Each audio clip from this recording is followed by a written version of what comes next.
How's it going, everyone? I'm Oliver and welcome back to Aviary for another episode of Breeding British Birds. Now, it is the beginning of August, the end of the breeding season is looming, but that doesn't mean it's any less exciting. We've got some new additions to introduce you to today. They have just hatched out this past week, so really excited to show you them because they were a little bit unexpected, to say the least. We're going to have a catch up with the rest of our native birds and see how everything's getting on.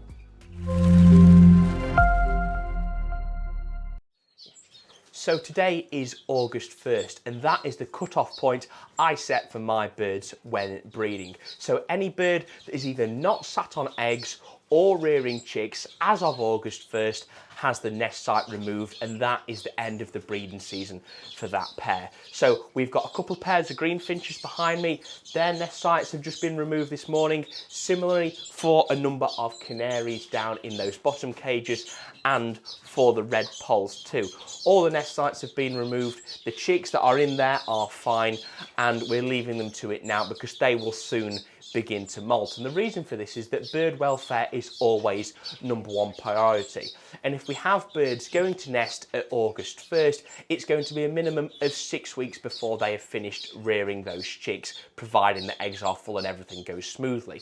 By that point, the parent birds will most definitely be molting. It's a very stressful period for them, and it risks the welfare and obviously possibly the life of those parent birds and also the youngsters. So August 1st, if nothing is sitting or rearing chicks, then they have been stopped and they will now go into a molt. The lesser Redpolls have had a particularly strong end to the breeding season. So far, I think we've got about 13 or 14 of them weaned off in the young bird room, and behind us, we've got a further 6 that have jumped the nest in recent weeks. So right here in this cage, we've got 5 chicks flying around, trashing the cage, terrorising their parents. They're about 3 weeks old now or so. They filled out, their tails have grown, and they have already began to eat for themselves. So that is really good news. It is taking a lot of the burden off the parents, which I think are just beginning to molt. But they're looking really good. Equally, we have a pair down here. They've only reared 1 chick in this particular nest, and then she did go back down to nest about a week ago. But that chick is also doing very well. So the pairs have done really quite good. We have got a pair up here on eggs, but for the pairs over here, they have finished breeding now. They are not on eggs, they are not nesting, they are not rearing chicks. So a couple of them have already begun to molt, and if they haven't, I expect it within the next 2 to 3 weeks.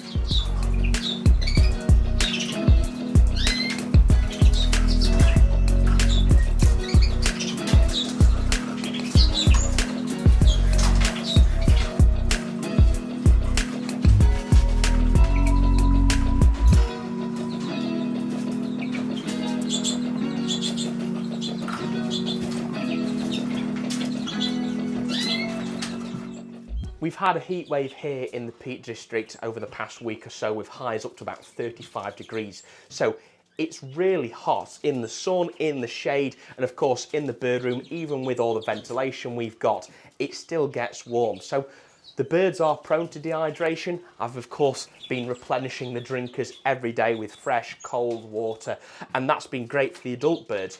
But for the young birds, it's just not as easy. They can't feed themselves, they can't drink for themselves, so it's all regulated by their parents. So what I've been doing is giving them this product. It's called Unico Feed Green Starter. You mix it with 50-50 with water, and that's from Avian Supplies Limited, by the way, over in Ireland. I'll leave a link in the description to that product.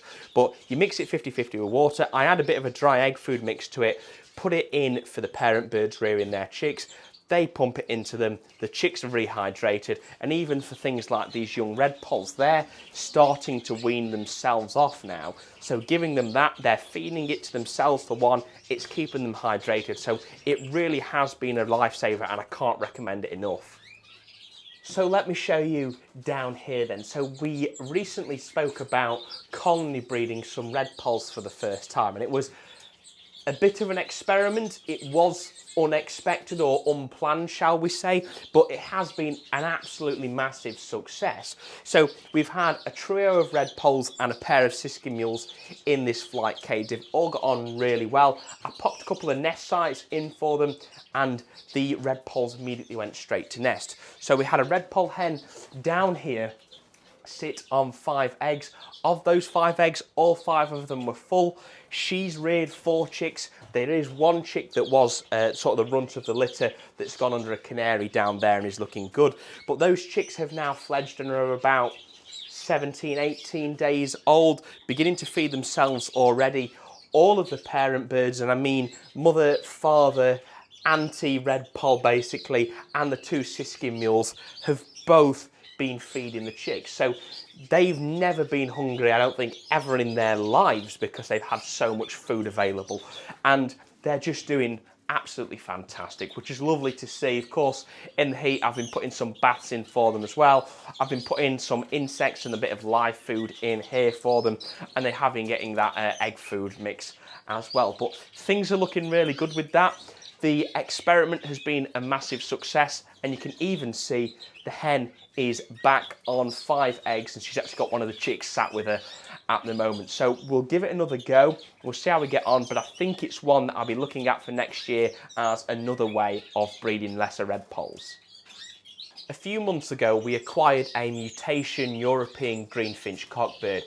Visually, he is known as a dominant yellow that actually kind of looks like a normal but with intensive feather, and we paired him to an exhibition type normal greenfinch. Now, what's important to know is that the father is actually split for a number of different mutations because both his parents were visual mutations. That comes from a line of new mutation greenfinches developed in Belgium over the past couple of decades. So what we have down there is the pair went to nest.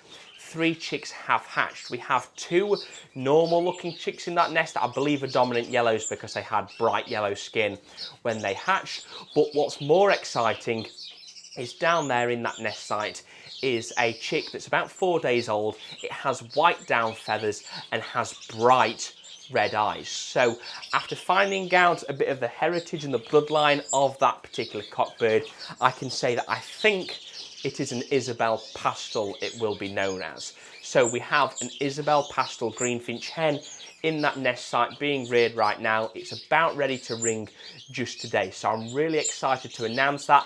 Hopefully the bird survives and we'll see how they get on. But it could be the start of us developing a line of mutation exhibition greenfinches for the future. We have another pair of greenfinches bringing us some joy this week, and that comes from my best pair of greenfinches. So, as we've seen throughout this breeding season, they don't like to do things by the book and they like to be difficult. Now, we have succeeded in breeding 5 youngsters off them already. They are over in the young bird room molting currently, but the pair went back to nest. They decided to build a nest on top of the nest site rather than in the nest site. They laid 5 eggs and the first of those 5 just hatched this morning. So I actually found that chick on the floor a little bit cold. I've warmed it up and popped it under some Canaries just for the moment, but I think the other eggs are beginning to hatch very soon, if not already. So we'll see what happens. All going well, we will get another clutch of chicks off our best pair. So fingers crossed everything goes all right. When we initially paired up the Canaries at the beginning of April, they got off to a flying start, no pun intended. But since then, they've been messing about, not really got going again after having their first round. So we bred about 10 or 15 chicks, and they are actually in there at the moment, molting their North Dutch frills. But we had a couple of different changes. So first off, down in that far corner, we paired a feeder canary type hen with a Norwich canary. We've got 1 single chick off them. It's looking well, the parents are rearing it, so it's probably a 50-50 variegated mongrel type canary, useful for future feeding attempts, so if we need a feeder canary or if we need a muling bird, but we'll see what happens with them. We've got this pair down here. She has got 2 chicks of her own, so that's a pair of frills. They have got 2 cinnamons actually, which is quite nice. I think one of them is a white ground, so I think it's a fawn, and it could possibly be a clear fawn, so that's quite exciting. And then we do have this pair down here. Once again, they've got 2 chicks of their own that are about 12 hours old, and also a young greenfinch that they're just fostering for the time being. But we've got a couple out, extra ones for the end of the breeding season, which is always nice. We've got the youngsters molting there that were bred earlier, so it'll be nice to finish the breeding season strong with a couple more canaries. And then finally, last but certainly not least, is the king of the finches, and that is the hawfinch.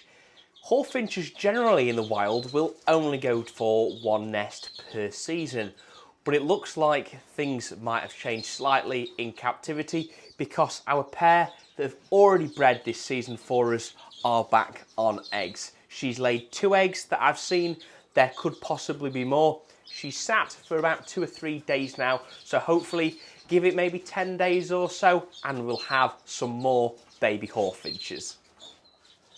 Anyway everyone, that is all we've got time for this week, so if you'd like to see more from OC Aviary, please make sure to smash a like on this video, subscribe down below, follow us on social media, Instagram, Facebook and TikTok for daily updates and behind the scenes footage of all of our birds. Now thank you very much for watching once again. I'll see you in the next one.